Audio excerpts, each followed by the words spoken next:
As a child, you learn to entertain yourself. There is nobody to play with, so you learn to entertain yourself.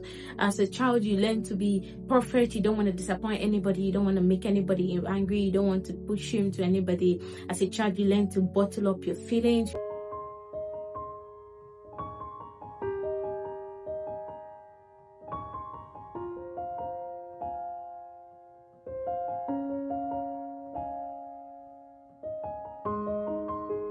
Hey, beautiful souls, we are live at your favorite podcast show, the podcast where we tend to encourage you to be authentically yourself, and we tend to encourage you to speak out how you feel so that we can know how to be able to help you.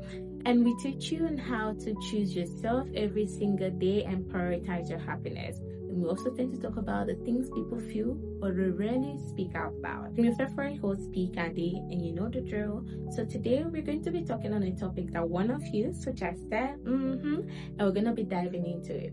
So today's topic is leading toward difficulties of being an only child. I said that. Being an only child also comes with its own drama. It comes with its own baggage. We're going to be diving into the trauma that comes with it, the expectation that comes with it, the loneliness that comes with the fact that you're the only child, and the, your imaginary expectation that is bestowed on you because you're the only child, you're the hope of the parents, and you don't want to let them down. You don't want to hurt your parents. We're going to be talking about it today. So now listen, people think that being an only child is like living in a Disney Channel show, in the sense that you get everything you want. You get all the gifts, you get all the love, you get all the attention, you get everything possible that you want. You also intend that you don't have siblings rival, and like there is no divided attention when it comes to you. But here is the truth that no one tells you. Being an only child, it looks like a dream. But let me tell you something. It comes with a lot of weight, a baggage, and unspoken feelings that you wouldn't want to hear. The expectations that friends, family, everyone is looking at you. Everyone feels like you don't have issues, don't have any problem, and how much pressure is mounted on you. Those are the things that is not spoken out loud, but every other person outside is seeing you having the best life, having the best thing, but they don't know what is happening behind the closed door. There is one thing I want you to know. Being an only child has its own baggage. Why do I say that? First of all, you're the one and only hope of your parents. Like, you're their pride, you're their retirement plan, and like it feels like you don't want to sleep, you don't want to make a mistake, because if you make a mistake, you're bringing them down, you're giving them high blood pressure, because like you're their hope, you're everything. They are investing all their resources in you. The fact that you are living proof that they did life right, they are the living proof that they did something right in their life. So now you are carrying a lot of baggage, you're carrying a lot of responsibilities on top of your head, on top of your shoulder, and then no one sees that. Friends, they'll see you as spoiled rat. They'll see you as you are too proud, you don't consider other people, you're too you show off a lot. There's so many things tagging with the fact that you're the only child, and the people don't tend to see the trauma that comes with it. Most of the time, people don't see that you are exhausted as the only child. People don't see that you are actually shutting down. People don't see the part of you that you are actually crying inside, because like with all this expectation, with all this labeling, deep inside you're just exhausted, and you don't know how to explain yourself. You don't know how to tell someone that you're dying inside. Because why? If you say that, I'll be like, why are you complaining? You have all this. Why are you begging? Why are you acting like this? People are begging for what you have. You should be grateful. In the sense that they tend to shut down your feelings, they tend to shut down how you feel. They tend to have more pressure to succeed in life. They have a lot of responsibility. Reason because they feel like the hope, the faith, the ambition of their parents solely based on them. And your friends tend to want to take advantage of you because they feel like, oh, you have it. They don't see the part of you that you're actually suffering inside, and like they want to take advantage of that. People see you as being vulnerable. People want to take advantage of you. People want to take from you because they feel like you have it. They will always get it for you. And most of the time, people that are only child, they don't know how to express how they feel, because one thing first, they don't want to hurt their family, they don't want to hurt their friends, and don't want to feel like they are complaining or they're asking for too much. So they tend to bottle a lot of their feelings, a lot of whatever they are going to deep down, and deal with it on their own way. So, but here is the thing people don't get. It's not just about having, siblings at home. No, it's about not having teammates. What do I mean by that? Let's say your parents are fighting. Not one to, go through that phase with. No one to talk to. No one to, pull down your weight on. No one to confide in. No one to cry with. Share pains with. No one to that. You are the only witness that witnessed the whole drama. You're the only one witnessing this whole horror. And especially if you're coming from a very toxic home, or you're coming from a very toxic background, you tend to see a lot of toxicity around you that you don't even know what is normal anymore. You crave for normality, but you don't know how to have it. And also, if you're coming from a house where your parents are emotionally not available, physically or emotionally not available, they feel like it's just providing food and shelters for you and making sure that all bills are paid. That is what you need. In that kind of situation, you are also having to navigate life on your own terms. You don't know what love is. You don't know what it is to genuinely, someone genuinely hearing you, as someone genuinely caring for you, with all the expectations that is bestowed on you. You don't know how to, navigate life, based on you are tired. Most of the times you are exhausted, and then it feels like you're not grateful for what you have. It's not that. It's just that it feels like there is a lot that is expected of you, and that tends to make you feel so much overwhelmed, and it makes it look like you're ungrateful. But that's not what it is. It's just that you don't know how to be vulnerable to people. When things get heavy, when you have issues, no one to cry to, no one to run to, no one to ask for advice. There is no elder sister to ask for advice. There is no elder brother to ask for advice. You have to rely on your own experience. You have to experience the pain for you to know what to do next. Either you seek for help with friends that you're not even sure they're giving you the right advice, or in the sense that if things get heavy, that you just want to cry, because sometimes it's okay to cry, but that moment when you just want to break down and just tear it down, boom, there is no one to talk to. There is no brother rooms that you want to run to talk to. There is no sister you want to run to talk to. You can only talk to your teddy bears and to your room and to your bed. It tends to make you get used to being lonely, that you don't even know how to have people around you. You don't know how to share your space with people.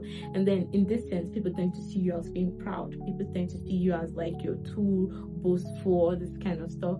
But most of the time, you just don't know how to not to just be with people, because almost all your life you've grown with finding a way to navigate feelings yourself. And most of the time, even people that their parents are emotionally and physically available, there are things you can't tell your parents. There are certain conversations you can't have with your parents. You rather have it with a sister, or you rather have it with a friend.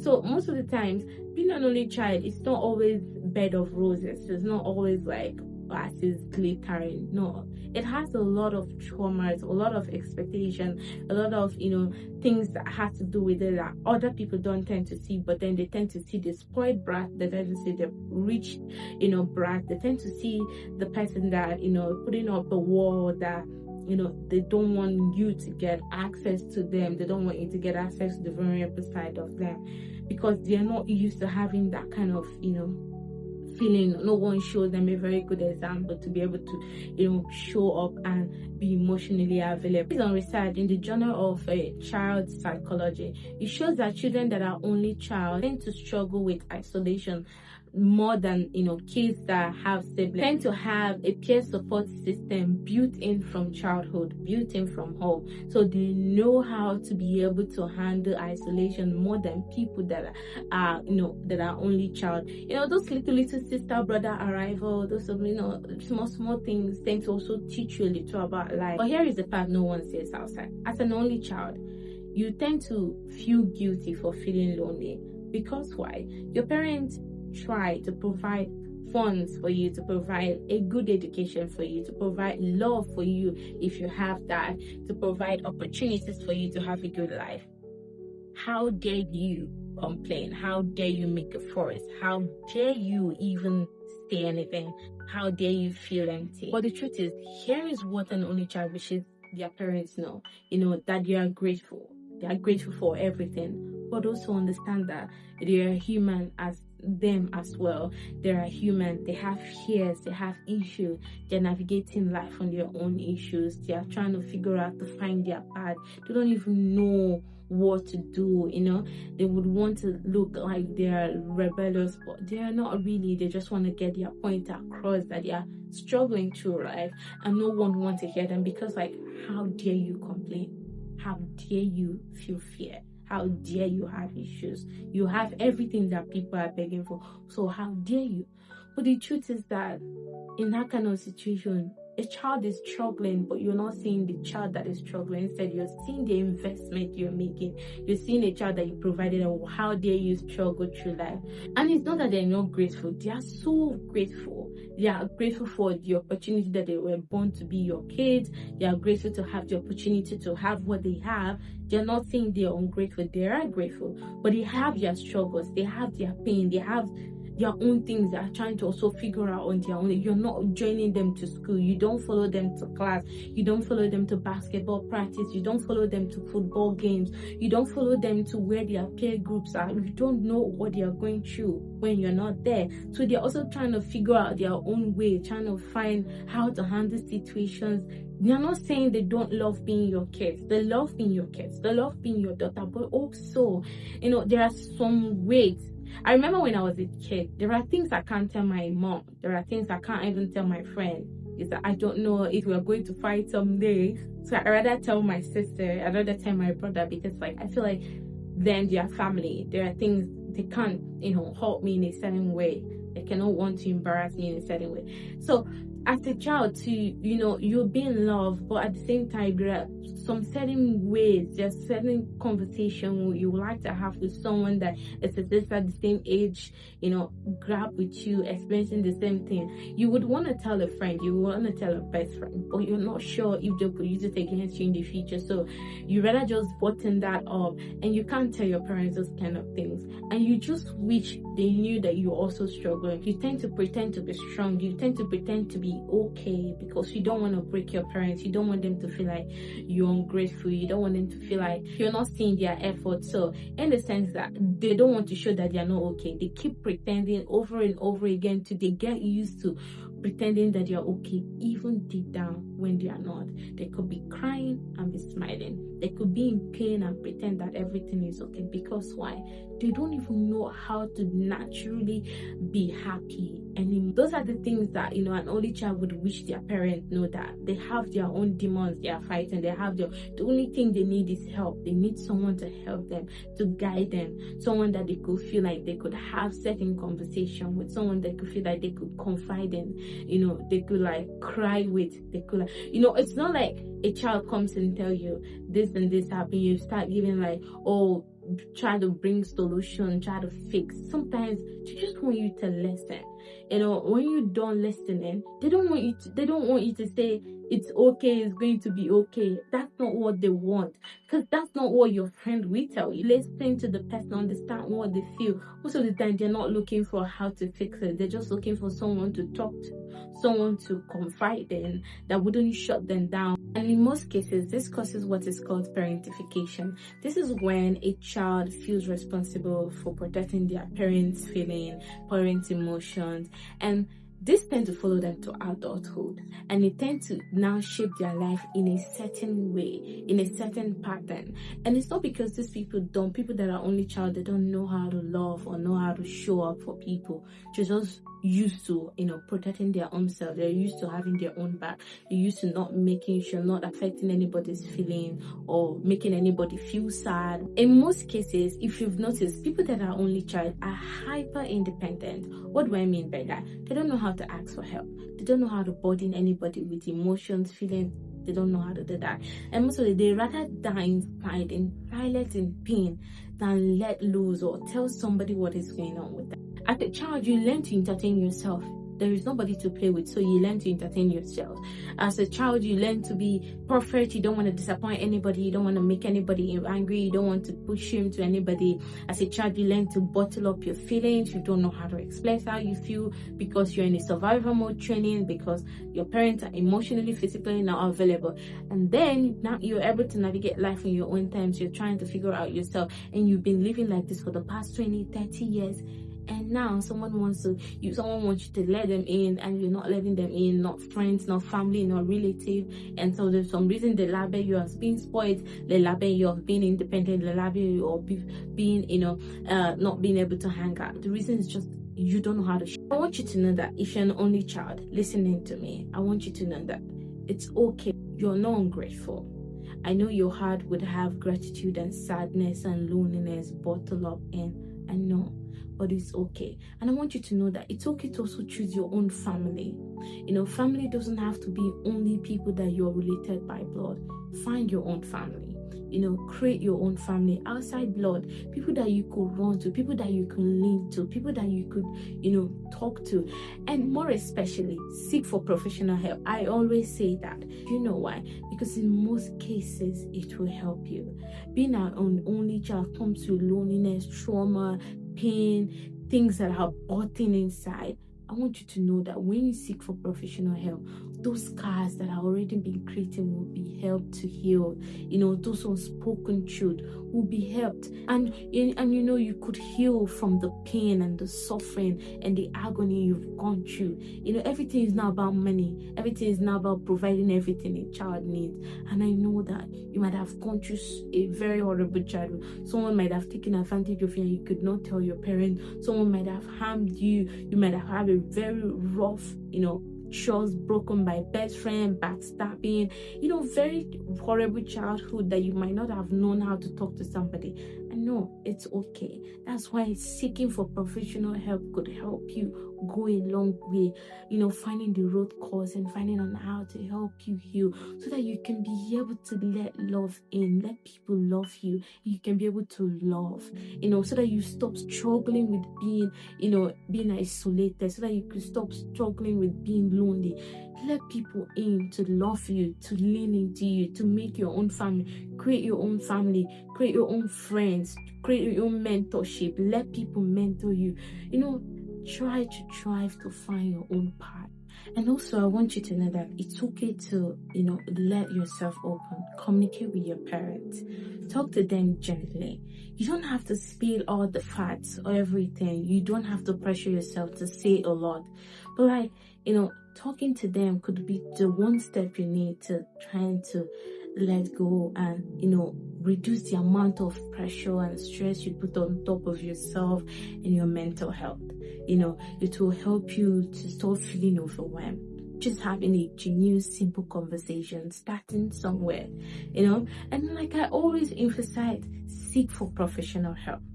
It could go a long way. Talking to someone that would help heal the root cause of what happened. And talking to someone or letting open to seek for professional help, it's not a sign of weakness.